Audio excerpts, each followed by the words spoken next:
We have some breaking news tonight. Transition sources say President-elect Trump is picking ExxonMobil CEO Rex Tillerson as his nominee for Secretary of State. Let's discuss now with Major General James Spider Marks, a CNN military analyst, and Fareed Zakaria, host of CNN's Fareed Zakaria GPS. Gentlemen, thank you so much. Fareed, I want to start with you. What's your reaction to the Tillerson pick?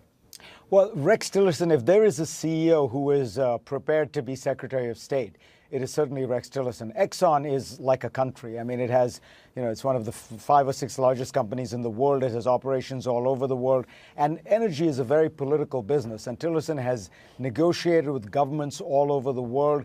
Exxon has its own intelligence department, which is very good. They do forecasting of the very same kind that the CIA does. So, he has, in a sense, had a dry run for this job in a way that very few CEOs have had. The two things that I worry about, one is, what is good for Exxon is not always the same as what's good for America. For example, Exxon did a deal with the Kurds in which they got the oil from northern Iraq. The State Department, the National Security Council, the Defense Department all said it was a bad idea because it would break Iraq apart.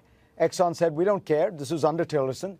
It's good for our shareholders. Perfectly fine, perfectly appropriate. But we hope that, as he transitions to be Secretary of State, he will put the interests of the broader interests of the country.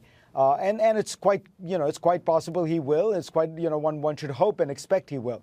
Mm-hmm. The puzzle here does remain the Russia angle. And it's not Rex Tillerson. Rex Tillerson, again, he's a very fine businessman. He's done what he should do for his company.